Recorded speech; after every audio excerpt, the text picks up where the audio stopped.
جہاد جو ہے یہ عام حالات میں فرض کفایہ ہے، جو میں نے ابھی بیان کیا کہ ایک فوج ہر وقت تیار ہو، اور اس وقت جتنے بھی اسلامی ممالک ہیں تقریباً تمام کے پاس اسلامی افواج موجود ہیں، ان کے پاس طاقت موجود ہے، یہ فرض کفایہ ہے۔ لیکن بعض صورتوں کے اندر جہاد کرنا فرض عین ہو جاتا ہے، لازم ہو جاتا ہے۔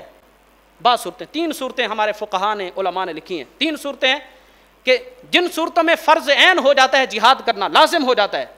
پہلی صورت کہ دشمن آ کر مسلمانوں پر حملہ کر دیں، مسلمان امن سے رہ رہے تھے، دشمنوں نے آ کر، غیر مسلم قوتوں نے آ کر مسلمانوں پر حملہ کر دیا، اب ہر بندے پر لازم ہے کہ ان دشمنوں کا مقابلہ کریں، اب فرض عین ہو چکا۔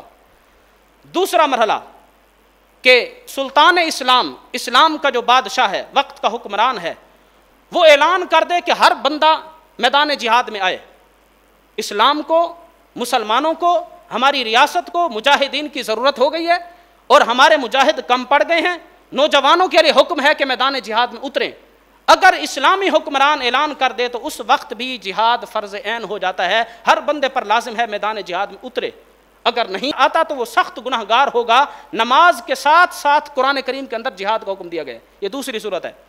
تیسری صورت جہاد کے فرض عین ہونے کی جو علماء نے لکھی ہے وہ یہ ہے کہ جب بندہ میدان جہاد میں آ جائے، دشمنوں کے مقابلے میں آ جائے، مسلمان مجاہدین کی صف میں کھڑا ہو جائے، اب اس مجاہد پر جہاد فرض عین ہو چکا ہے، اب اس کو پیٹھ پھیر کر بھاگنے کی اجازت نہیں ہے۔ جب صف میں کھڑا ہو گیا، اسلام کی صف میں، مسلمان مجاہدین کی صف میں آ گیا، دشمنوں کے مقابلے میں آ گیا، میدان جہاد میں آ کر پھر بھاگنا، اس پر سخت وعیدیں ہیں۔ یہ 3 صورتیں ہیں کہ دشمن قوتیں آ کر مسلمانوں کے اوپر حملہ کر دیں، جہاد فرض عین ہے۔ اسلامی حکمران حکم دے دے کہ مجاہدین کی ضرورت ہے، ہر بندہ جہاد کے اندر حصہ لے، جہاد فرض عین ہے۔ تیسری صورت یہ ہے کہ جب بندہ میدان جہاد کے اندر آ جائے، اب یا تو مرے یا تو مارے، اب پیچھے بھاگنے کی، پیٹھ پھیر کر بھاگنے کی اس کی اجازت نہیں ہے۔